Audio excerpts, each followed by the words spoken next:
मुख्यमंत्री मनोहर लाल की अध्यक्षता में मंगलवार को चंडीगढ़ में हुई हरियाणा मंत्रिमंडल की बैठक के बाद पत्रकार वार्ता को संबोधित करते हुए मुख्यमंत्री ने बताया कि 3 राज्य पुलिस पुरस्कारों के लिए मानक संचालन प्रक्रिया के प्रारूप को मंजूरी प्रदान की गई।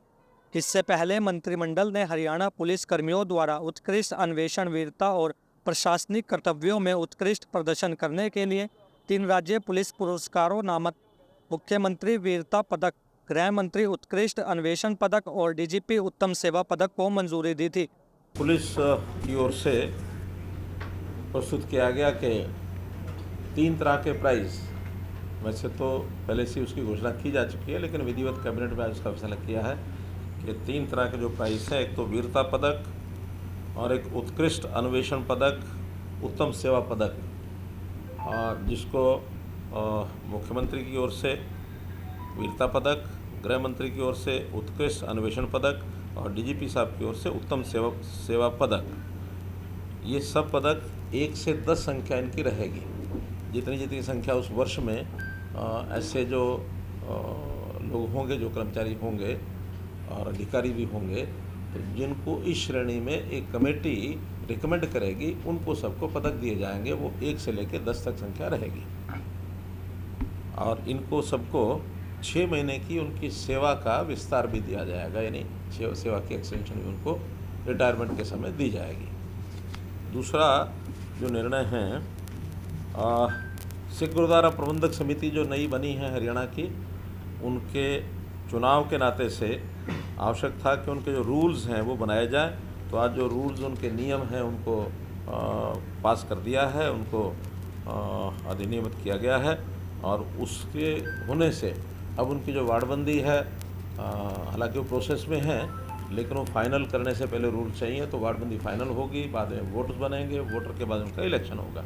तो जो चुनाव उनका इलेक्शन कमिश्नर हैं जो तय हो गए हैं, वो इस काम को आगे बढ़ाएंगे। हरियाणा उद्यम रोजगार नीति 2020 के तहत जो अधिसूचित माल ढुलाई सहायता योजना में हमने उनको 25 लाख रुपए तक की माल ढुलाई की सब्सिडी, ये भी खास करके जो निर्यात करते हैं, एक्सपोर्ट में सब्सिडी दी है उनको, फ्रेट सब्सिडी।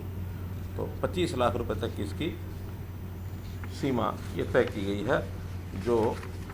जो आज के बाद जितने उनके कॉन्ट्रैक्ट होंगे उस पर ये उनको मिलेगी। पब्लिक हेल्थ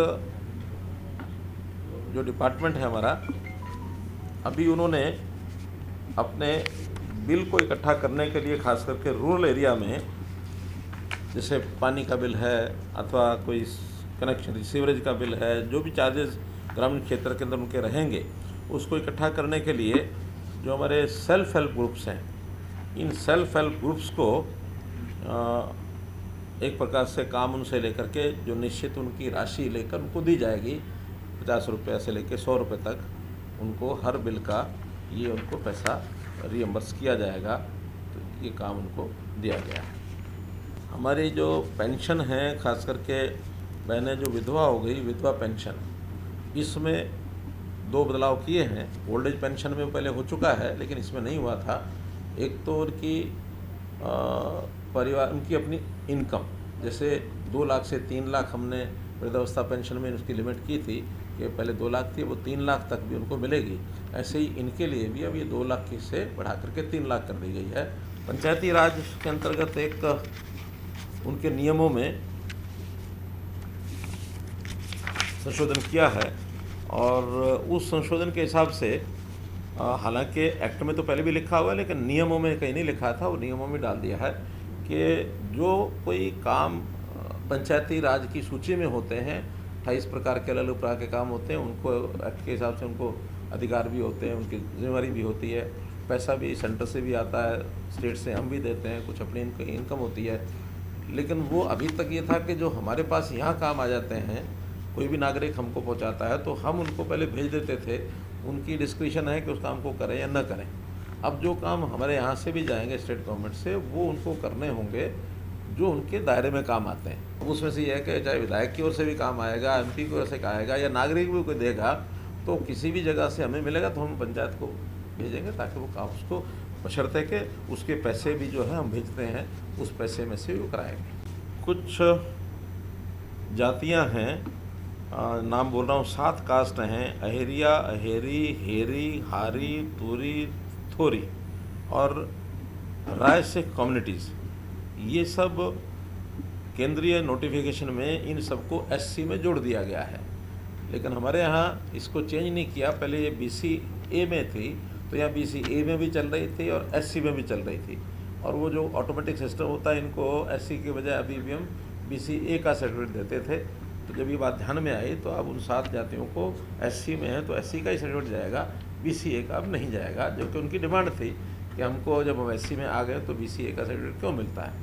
तो हमने उसको BCA से निकाल दिया, अब SC में ही रहेंगे। और इसी तरह जो बैकवर्ड क्लासेस A की जो लिस्ट है उसमें एक जाति लिखी है जोगी और एक लिखी है जंगम जोगी।